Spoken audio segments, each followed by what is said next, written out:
Hello, everyone. Good day, wherever you may be. I am Furley Almonte, host of Faces of Resilience. We're actually doing a special marathon show right now. So we partnered with Top Talent JV event because we would like to be sharing with you the different ways that you can connect and stay relevant and also become profitable still during a time of pandemic. And today, actually, through the Top Talent Forum, I was able to meet this incredible human being who actually empowers so many women to step into their power despite the different adversities that they've been through in life. And oftentimes we feel like we want to shrink and hide because we feel like we're going to be identified with what we've been through. But no, not us. And certainly, this powerhouse of a leader is going to be sharing with us the different tips of how we can become empowered. And I'd like to share a little bit about our guest, my bragging time about Dr. Laura Cobb. All right, Dr. Laura Cobb is a nationally certified and licensed professional counselor, life coach, international motivational speaker, and international best-selling author as well. She's committed to helping business professionals and empowering women with the tools and strategies to prevent self sabotage. How many of us are really thinking about limiting beliefs?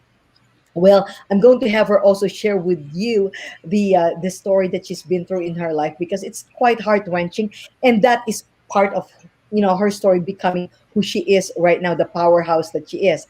And she's been also involved in a family advocacy program for the U.S. Navy and Europe, charge educated in which charge educated about and help prevent sexual assault, domestic violence, and child abuse across 5 countries, 22 army installations, and 200,000 plus. Wow. I can't believe that you have done all that and you look so young. And anyway, you are doing a lot of different things right now, including online and virtual keynote speeches and runs workshops for groups and organizations on the topic of team building, resilience, interpersonal communication, relationship building, and collaboration. Collaboration has been a huge buzzword for us right now because there's a lot of people transitioning from corporation to collaboration so that they can create a whole different career for themselves. So first of all, welcome to Faces of Resilience. And obviously, after reading your impressive bio, I said to myself, well, she's a poster child of resilience. Dr. Cobb, welcome to Faces of Resilience. Oh, thank you. Please call me Laura. I'm happy to be here, and I'm so grateful and thankful, humbled actually, that you invited me. Oh, you know what? You have a heart-wrenching story behind the person that you are now. Can you just give us a little brief overview of what you've been through as a child and how you have created this incredible journey to becoming a life coach, a counselor, and a keynote speaker? Thanks. Yes, sure. I'm from Chicago originally, and I grew up. I'm the youngest of four.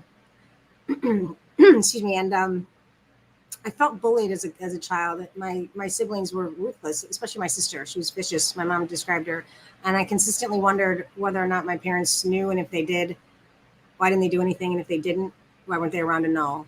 And moreover than that, the abuse at the hands of my oldest brother, abuse that doesn't isn't talked about and isn't seen. And I questioned whether or not my parents knew about that.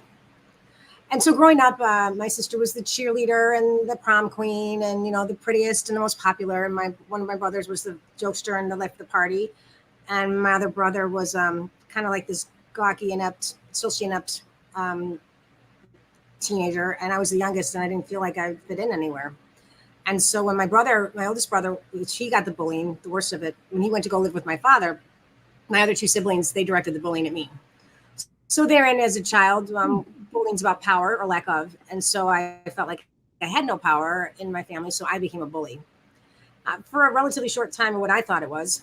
And so throughout my life, I realized that I didn't feel good about me when I was bullying the girls. And so I started to direct it inwards. And even in high school, I wasn't the popular one, or I wasn't exceptional with grades. And that, in fact, my parents really didn't know about the trouble I was getting involved in, because I hid it really well. And that really became a theme, especially in not recent years, but up until recent years, that nobody knew what I felt like inside, how small and how little I felt about myself. And so I went away to college, and even though I wasn't the greatest student in high school, I got by pretty well. Actually, I found that I loved school, and it was an opportunity for me to gain the external validation that I craved so deeply as a child growing up. And I just thought, well, I'm pretty good at it, and in fact, I was really good at it. And I'm a serial monogamist. So even from a very young age, I didn't date around. I had boyfriends that were long term. And You're breaking so in and school. out. You're I breaking went to in and out college. a little bit. Is this any better? It's better. Okay. I stayed in college for a very long time. And in fact, I stayed for 12 years. Wow. The, Why?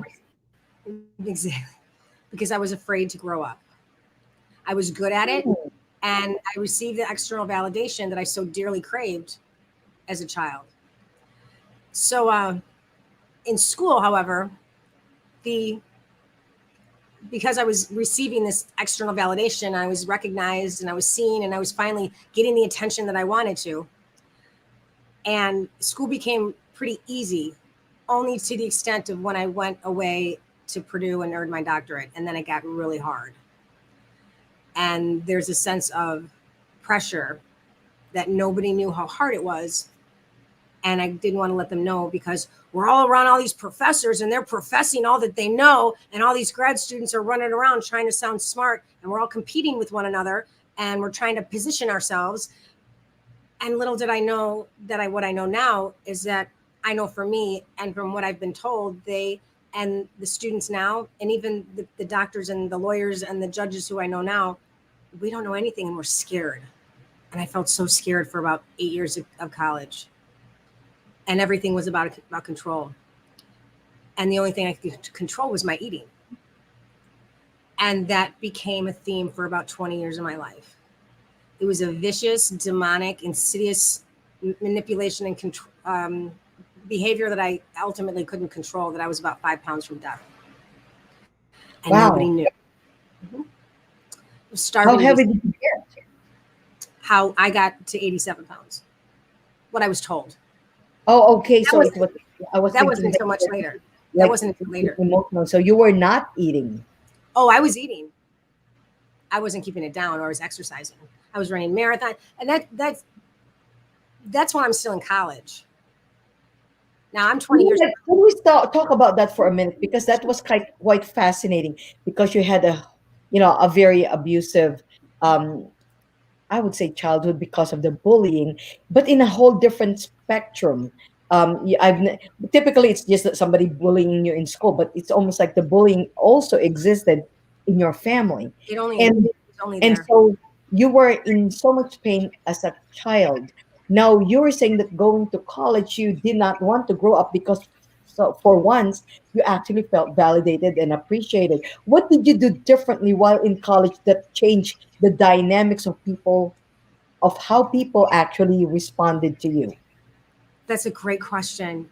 I purposely went to a different college than all my siblings. They went to a college that was all the way across the state.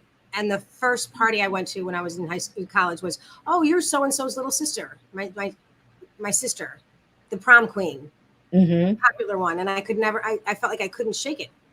And so I literally was the redheaded stepchild with braces and red hair and freckles and glasses. So, and being called fat and ugly for years growing up doesn't help when she's, and I know now in retrospect that she had the issue with self-esteem. And so with bullies, the easiest thing to do is take it out on someone else. I understand that now. But when you're 6 and you're 10 and you're 15, it doesn't work so well that way. So what happened with school was that after a moment where I was on my own, so to speak, as still as a older teen and then a young adult, I wasn't around them. And my sister's 3 years older than me, and then 4 years older than me, and my brother, and then 7. so they weren't around, and I could still carve out my niche without any being in anyone's shadow. I wasn't in anyone's shadow. I wasn't competing with anyone but myself. I mean, there were no, I couldn't earn any better grades. Um, I couldn't earn another scholarship, and ultimately, there was no other degree that I could earn. I mean, I mean, when I moved, met a man online. He was in the military with the army, and we met on VeggieDate.com. I'm not kidding. We were vegetarian at the time, and I was training for a marathon. And he was in Bosnia, and I was at Purdue working on my thing, and he was in his career, and it was great. And about a year and a half later, we decided to get married. We decided to get married, very rational. And I was finishing my dissertation. He knew he was moving to Germany, so when I moved to Germany, I was writing my dissertation, moving, and I knew that I couldn't write for my final year for my doctorate 8 hours a day because I would go insane. I didn't like writing that much, so I decided to start a second master's. That's sick. That's sick. I already had a master's. What was I trying to prove? And at the same Mhm. time, I was so afraid to let anybody know that I was finishing my doctorate. That would they like me? Would the other students like me? What would they think of me? Would they think that I think I'm all that? Because I feel so small. I feel like an imposter. They're gonna find out I'm fake. That all I do is I work really There's something that just kind of bothers me before you move forward. You said because you actually paused and said, we decided to get married. hard. It's almost like it was intelligently strategized. Yes, Um, yeah. why is that? How did that come about? Our relationship was long distance because he was at Fort Bragg and I was in Indiana at school. And our relationship was long distance in the sense of long weekends. He was military, so he was deployed sometimes and was scheduled. Very much in love. Very much. It was convenient in the sense that, okay, we spent this weekend together. Now you go do your thing. We're still in love. We're still together for sure. And we'll come back and we'll hang out for a week or long breaks and that sort of. It was very helpful. It was conducive. But he knew that he was going to be stationed over in Germany, and he hadn't told me yet. And I know he was wondering like, oh, do I say anything? Am I going to lose her and whatnot? And so on New Year's Eve, December 31st, right at midnight, 2000, we were at a race, running a race in the forest, all the luminaires and the paper bags with the little tea lights and all lit up. And so we had a conversation about it, and our relationship was like that, very a lot of love, definitely, and a lot of rational decision making, like what makes the most sense. Because me being rational and analytical in my PhD brain, gotta think this out, and him military, that's how his brain works.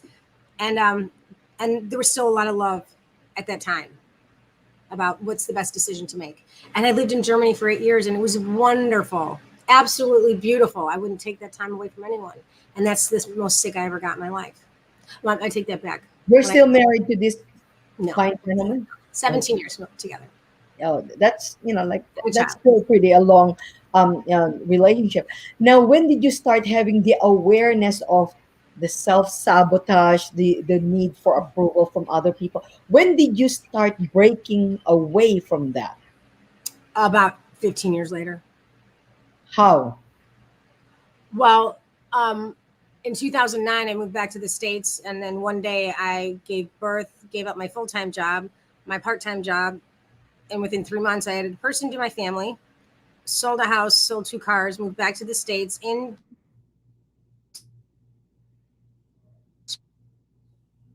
2009. I think you froze a little bit, Laura. I you froze. I cannot hear you. I just hear beeps. Basement. Hold on Continue a second. talking. You Hi. missed a big chunk of what you were sharing because for some reason we lost the connection. The Yeah. last I heard was about you gave birth because I Yes. was asking you how you broke through it, and then you said in 2009 you came back, gave birth. Did I say that correctly? You did. You did. In 2009, I gave birth to my son, and within about 3 months, I gave up my full time and part time job, I was a personal trainer, so nobody knew how sick I was, and I looked great. I looked great, and I was so Mm-hmm. sick. Drinking heavily, and what moved back to the States into my parents' house in their basement to save time and money to look for a place for us to, you know, really get settled with the baby. And I felt like I regressed back to my teenage years because my bedroom was in the basement. And I remember as a teenager just sobbing on my bed. Why do I feel this way? Why am I so lonely? Why am I crying? And just for hours at night, crying and wondering, is it this bad? Does anyone ever hear me? And so, in my parents' basement, almost about 12 years ago, 11 years ago, um, I felt like I was a cow. It was either pumping milk or breastfeeding. I had no job. And so my identity was rocked. And I was at home all day and I wasn't used to that. So the drinking got out of hand and my eating disorder just skyrocketed. It was just completely overwhelmed me. And so I ended up in treatment for a long time, no, multiple times, I should say. And I got sober. Facility? Pardon? In a facility? Yes, yes, NAA, and I got sober from alcohol, and that's when the eating disorder just took over completely. I was working out probably 3 hours in the morning, and then I'd bring my son to the gym because I was a trainer there, and I go teach about two aerobics classes. Mind you, on about two pots of coffee and an apple before 11 o'clock. That's it, and and then my son would go down in the afternoon, and that was my time to be with me and my food, and it completely ravaged my life. It was. I would not wish that on anyone in the world. So I had another intervention, this time for food, because I look like a concentration camp survivor. I saw it. I knew it. A lot of people with eating disorders don't see it. They think they look fat. I knew I looked so sick. I could see my coccyx, and it was Mm. disgusting. And I went away to California for 3 months, and I got well. And then I came back, and my now ex husband was divorcing me, and I was homeless. I lost custody of my son because I couldn't care for my child at all. And and then I remember I was sitting on a stone step, and I thought I had reached rock bottom, but I hadn't yet. But I remember it was very cold in the winter in Chicago. And my feet were wet, and my hands were frozen, and I was so afraid to ask for help. And I loved helping people. I love service. Service is my purpose. My purpose is to serve, and I couldn't ask for help. And I remember when I was in treatment in California reading Brene Brown. She saved my life pretty much. And I remember her saying something to the effect of, if you love volunteering and you love being of service and you don't ask for help, what does that say about you? What you might be thinking about somebody else when they ask for help? What are you judging other people for? And I thought, wow, she just nailed it. I'm afraid to ask for help. Why would I deprive anyone of such joy that I receive when I'm able to do that for someone else? And I thought, how arrogant am I? That's really very profound because I had the same problem before. Like, I love giving and being of service, but I guess the Filipino way, like, there's a debt of gratitude that never gets repaid. But Right. somebody, my late spouse, actually opened my eyes to seeing it differently. That there's people that who actually would find so much joy and fulfillment being able to help us, and we're not allowing them to give it to us with Right. expectations. So I completely understand what you're saying. So how did your life turn around? Service helped a lot. And I was just tired of being tired. Really, I had asked for help. And interestingly enough, what helped me get out of the homelessness was a narcissistic abusive relationship, two consecutive ones. And then leaving those actually freed me. I was sober from the drugs. And the interesting thing about, you have to eat. You have to create a relationship with that. So that's the deal. So that's the tricky one. Um, at the same time, I'm still a people pleaser. I'm still codependent, and I can be addicted to relationships. I just ran a room on Clubhouse a couple of days ago. Might as well face it, you're addicted to love. And not even realizing, not even knowing that getting involved in these narcissistic relationships. And then the whole cycle of that continues. And it's a whole nother process of power and control and love bombing and gaslighting. And then just all of it. And I was tired of waking up feeling so tired of breathing and waking up in the morning saying, good God, morning. And tired of the incessant, you blah, blah, blah, stupid blah. How could you? I know you were doing this with so-and-so. And I was like, I was here the whole day. I lost everything because you, well, good, then leave, you'll gain everything. it didn't make sense anymore. And so what happened was I had it set up so that now you got to go, and I was able to go to the courts and get a order of protection, and I'm so grateful for that. So, how did you end up transitioning into becoming a motivational speaker and a life coach and a counselor, and that now help so many people become empowered, especially Right. women? Well, the thing about it is that the interesting thing is that my cat, whenever I feel something, he comes and comforts me. So I beg your pardon. He Oh, sits with me. I hope you don't mind. So no, he not knows at all. every time I'm emoting. And the thing about it is that I've been licensed since the 2000s. I Mm-hmm. was still licensed the whole time. So I don't care who you are. I don't care what you do for a living. Everybody's got something. It wasn't as if my second master's degree is in counseling and personnel services. I'm degreed and I'm licensed. It doesn't mean that I'm all that well sometimes. And just because I'm a doctor, I am not qualified to diagnose. I'm a PhD. I'm a doctor of philosophy. I'm very careful, especially in places like Clubhouse. I'm very cautious and careful when I go into rooms. I am not qualified to diagnose. I'm a licensed professional counselor. I'm not clinical. Mm-hmm. So I say that with all seriousness. In addition, coaching, there's no degreed or licensure for coaching. You can get certified for sure, and there's accreditation for certification. There's no license. So I'm very But it's not cautious. regulated. Right. So I'm very cautious about that. That anybody can call themselves. I am not a certified coach. Anybody can call themselves a coach. I'm qualified as a coach, and I'm trained as a mental fitness trainer. It's just I can say a life trainer, easy peasy. Um, so I'm very cautious about what my qualifications are, and I know a lot. And I appreciate you, being very transparent about that, because a lot of people, just like what you said about the life coaching industry, anybody could say they think that they can advise. They think they're already life coaches, but Right. it is not a regulated industry. But those who are properly trained are able to help those who need that support to be able to Right. move forward in life. Now, Exactly. yeah. So tell me, how do you help people right now? Oh well, the self sabotage. I was so good at it. It's so interesting. Sometimes our client, I'm losing you again. we might. Can you hear me? Can you hear me now? I'm my best client. Yes, I am my favorite client because I'll sabotage myself, and done it for so long. I help professional, ambitious, successful women. I empower them and equip them with the specific tools how not to do that.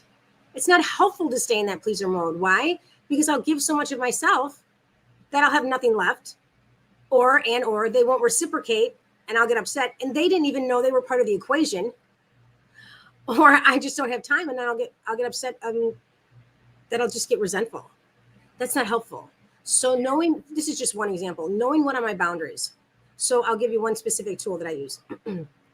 If someone asks me for help and service, which I love to do, and then if I have it just a twing like, yeah, I'm going to do it, I'll do it. I hold back just a little bit, long enough to say, what are my boundaries? It's easier for me to say what's not allowed than what is allowed, because they'll keep pushing and pushing. This is what's not okay. If you need an answer now, the answer is no. hmm, If you need an answer now, the answer is no. That gives me time, a buffer time to say, well, I need to look at my calendar, how that's going to fit. And also, if I just don't feel comfortable saying, because I don't want to say no to people, I hate being said no to, so I don't like to do it.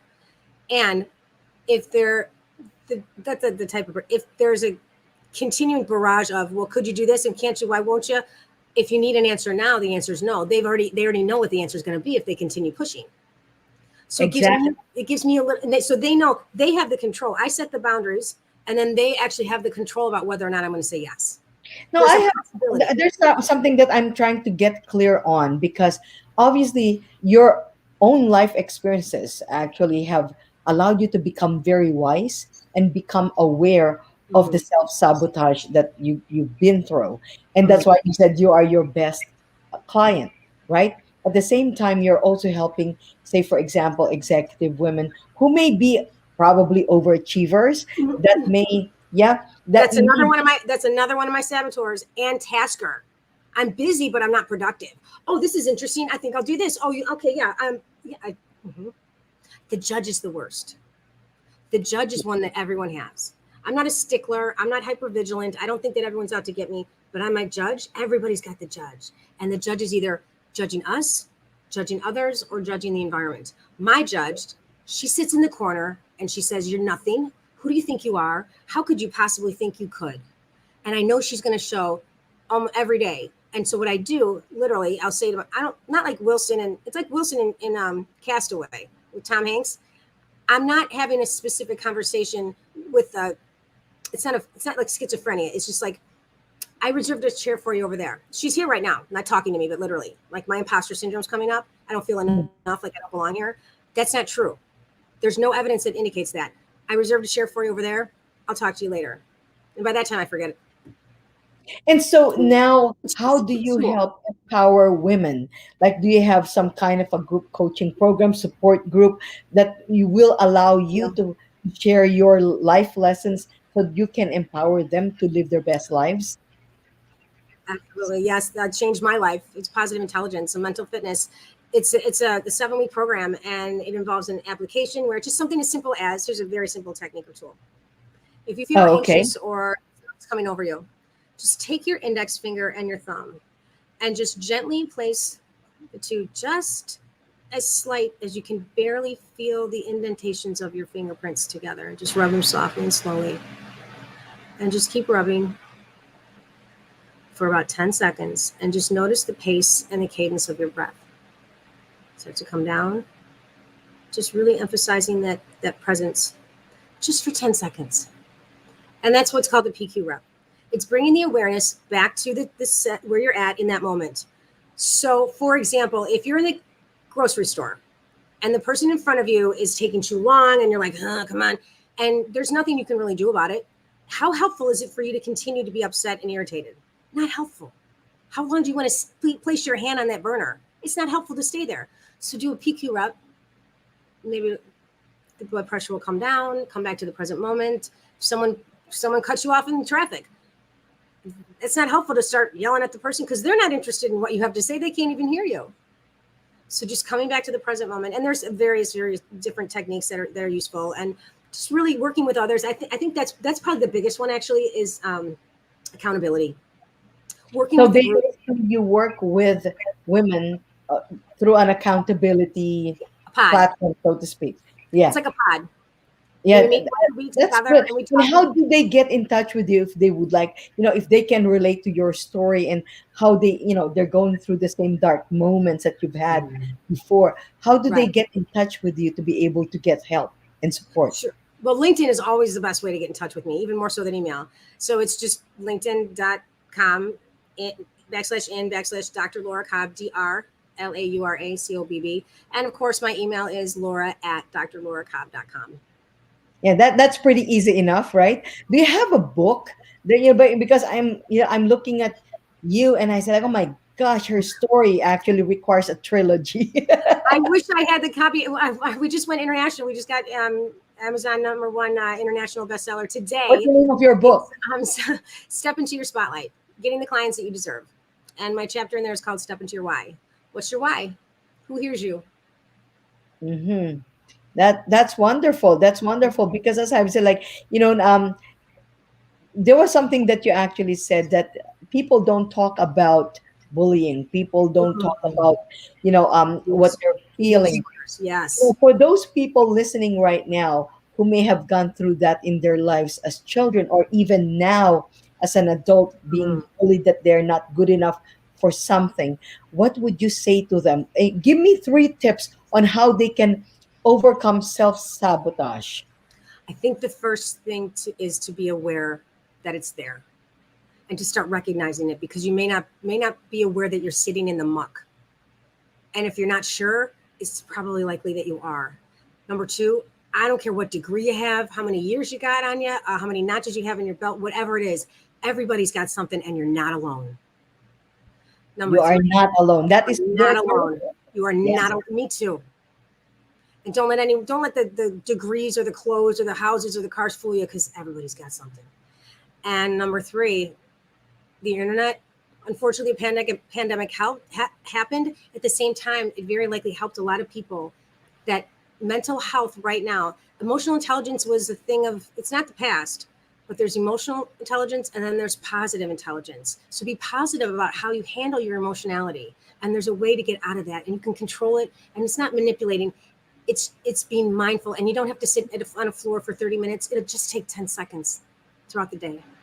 Yeah, that very simple exercise could actually bring you back, ground you down again. Yes. It's really a phenomenal because, and I'm glad that you got also the forum to share for people to share, because Mm. a lot of them would like to marinate in shame, but Oh, this when is the worst.